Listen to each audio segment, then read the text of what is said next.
Hi friends, എല്ലാവരെയും എൻ്റെ പുതിയ വീഡിയോയിലേക്ക് ഞാൻ വെൽക്കം ചെയ്യുന്നു. ഇന്നൊരു കിഡിലൻ ഐറ്റവുമായിട്ടാണ് ഞാൻ വന്നിരിക്കുന്നത്. ഇതാണ് കാരപ്പഴംപൊരി അഥവാ മസാല പഴംപൊരി. വളരെ വ്യത്യസ്തമായ രുചിയിൽ ഉണ്ടാക്കിയ ഈ പഴംപൊരി എങ്ങനെയാണ് ഉണ്ടാക്കുന്നതെന്ന് അറിയണ്ടേ? എന്നാൽ നമുക്ക് വീഡിയോയിലേക്ക് പോകാം.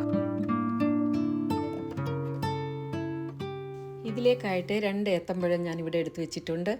ഇത് അധികം പഴുക്കാത്തതാണ്. പഴുത്ത് ഒന്ന് പാകമായിട്ട് വരുന്നതേ ഉള്ളൂ. അതാണ് ഈ മസാല പഴംപൊരി ഉണ്ടാക്കാൻ ഏറ്റവും നല്ലത്. പഴം നല്ല വൃത്തിയാക്കി എടുത്തതിന് ശേഷം ഇതിനെ 2ആയി മുറിച്ചെടുക്കണം. എന്നിട്ട് ഇതിൻ്റെ സൈഡ് വശങ്ങളൊക്കെ കട്ട് ചെയ്ത് കളയണം.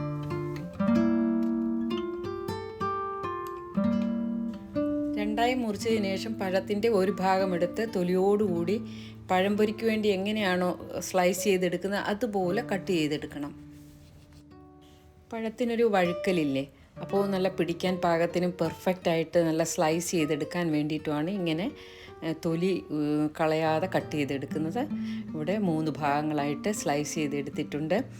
അപ്പോൾ ഇതിൻ്റെ തൊലി ഇളക്കുമ്പോൾ സൂക്ഷിച്ചിളക്കണം, കാരണം പഴുത്ത് വരുന്നതേ ഉള്ളതുകൊണ്ട് ഒടിഞ്ഞു പോകാൻ സാധ്യതയുണ്ട്.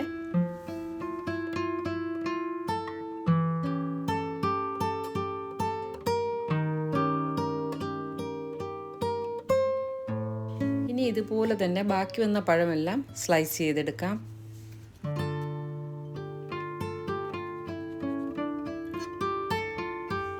അങ്ങനെ എല്ലാ പഴവും നന്നായിട്ട് സ്ലൈസ് ചെയ്തെടുത്തിട്ടുണ്ട്. ഇനി ഇതിന് വേണ്ടിയിട്ടുള്ള ബാറ്റർ തയ്യാറാക്കാം. ഞാനിവിടെ 1 കപ്പ് ഗോതമ്പ് പൊടി എടുത്തിട്ടുണ്ട്. മൈദയ്ക്ക് പകരമായിട്ടാണ്, നിങ്ങൾക്ക് വേണമെങ്കിൽ മൈദ ഉപയോഗിക്കാം. ഇനി ഇതിലേക്ക് ഒരു 1/4 കപ്പ് കടലമാവിൻ്റെ പൊടി ചേർത്ത് കൊടുക്കണം. ഇനി ചേർത്ത് കൊടുക്കേണ്ടത് 2 ടേബിൾ സ്പൂൺ അരിപ്പൊടിയാണ്. വറുത്തതോ വറുക്കാത്തതോ എടുക്കാം. ഇനി 2 പച്ചമുളക് ചെറുതായിട്ട് അരിഞ്ഞതും 1 കഷ്ണം ചെറിയ ഇഞ്ചി ചെറുതായിട്ട് കൊത്തി അരിഞ്ഞതും കൂടെ വളരെ കുറച്ച് സവാള സ്ലൈസ് ചെയ്തതും കൂടെ ചേർത്ത് കൊടുക്കണം. കൂടെ കുറച്ച് കറിവേപ്പില ചെറുതായിട്ട് അരിഞ്ഞതും കൂടെ ചേർത്ത് കൊടുക്കുന്നുണ്ട്. നിങ്ങൾക്ക് വേണമെങ്കിൽ ഇതിന് പകരമായിട്ട് മല്ലിയില ഉപയോഗിക്കാം. ഇതിലേക്ക് ഒരു ചെറിയ സ്പൂൺ കാശ്മീരി മുളക് പൊടി ചേർത്ത് കൊടുക്കുന്നുണ്ട്. ഇത് കളറിന് വേണ്ടിയിട്ടാണ്. ഇത് ചേർക്കുന്നതുകൊണ്ട് മഞ്ഞൾപ്പൊടി ചേർത്ത് കൊടുക്കുന്നില്ല. അതിനുശേഷം 1/2 സ്പൂൺ ജീരകപ്പൊടിയും ചേർത്ത് കൊടുത്തു. ഇനി ഇതിലേക്ക് ആവശ്യത്തിന് ഉപ്പും 2-3 നുള്ള് ബേക്കിംഗ് സോഡയും ചേർത്ത് കൊടുക്കുന്നുണ്ട്. ഇത് സ്കിപ്പ് ചെയ്യണമെങ്കിൽ നിങ്ങൾക്ക് സ്കിപ്പ് ചെയ്യാം. ഇത് പെട്ടെന്ന് തയ്യാറാക്കാൻ വേണ്ടിയിട്ടാണ് സോഡ ചേർത്ത് കൊടുത്തത്. ഇനി ഇതിലേക്ക് കുറേശ്ശെ വെള്ളം ഒഴിച്ച് മിക്സ് ചെയ്യണം. 2-3 പ്രാവശ്യം കുറേശ്ശെ വെള്ളം ഒഴിച്ചാണ് ഈ ബാറ്റർ തയ്യാറാക്കുന്നത്. കാരണം വെള്ളത്തിൻ്റെ അളവ് കൂടാതിരിക്കാനാണ്. നമ്മൾ സാധാരണ ഉണ്ടാക്കുന്ന പഴംപൊരിയുടെ അത്ര ലൂസ് ആവേണ്ട, കുറച്ച് കട്ടിയായിരിക്കണം ബാറ്റർ. ഇതിൽ ചേർത്ത സവാളയും പച്ചമുളകും ഇഞ്ചിയും ഒക്കെ ഓരോ പഴംപൊരിയിലും പറ്റിപ്പിടിച്ചിരിക്കാൻ വേണ്ടിയിട്ടാണ് കുറച്ച് കട്ടിയായിട്ട് മാവ് മിക്സ് ചെയ്യാൻ പറഞ്ഞത്. ഇവിടെ മാവ് റെഡി ആയിട്ടുണ്ട്. ഇനി ഇതിലേക്ക് 1 ടേബിൾ സ്പൂൺ ഓയിൽ കൂടെ ചേർത്ത് കൊടുത്തതിന് ശേഷം ഒന്നുകൂടി നന്നായിട്ടൊന്ന് മിക്സ് ആക്കാം. മസാല പഴംപൊരിക്കുള്ള ബാറ്റർ റെഡി ആയിട്ടുണ്ട്. ഇനി പഴംപൊരി തയ്യാറാക്കാം.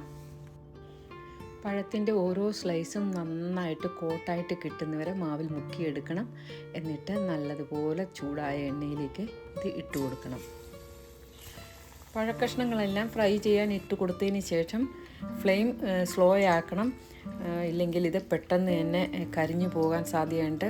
പുറം ഭാഗം പെട്ടെന്ന് ബ്രൗൺ ആകുകയും ഉൾഭാഗം പാകമാകാതെയും വരും. സാധാരണ പഴംപൊരി ഉണ്ടാക്കുന്ന സമയം തന്നെയാണ് ഇതിനും വേണ്ടത്. അപ്പോൾ ആദ്യം ഇട്ട് കൊടുത്തതൊക്കെ കളറൊന്ന് ചേഞ്ചായി വന്നു. ഇനി ഇതിനെ തിരിച്ചു മറിച്ചുമൊക്കെ ഒന്ന് ഇട്ട് കൊടുക്കണം. ഒരു കാര്യം ഓർമ്മിപ്പിക്കുകയാണ്, നിങ്ങൾക്ക് ഈ മസാല പഴംപൊരി ഇഷ്ടമായെങ്കിൽ നിങ്ങളുടെ ഹൃദയം തരാൻ മടിക്കരുതേ, അതായത് ഒരു ലൈക്ക്.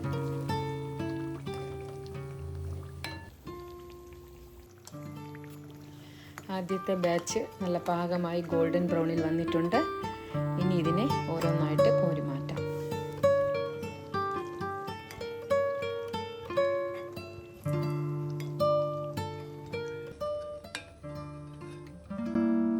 ഇനി ബാക്കി വന്ന സ്ലൈസസ് എല്ലാം ഇതുപോലെ ഫ്രൈ ചെയ്തെടുക്കാം.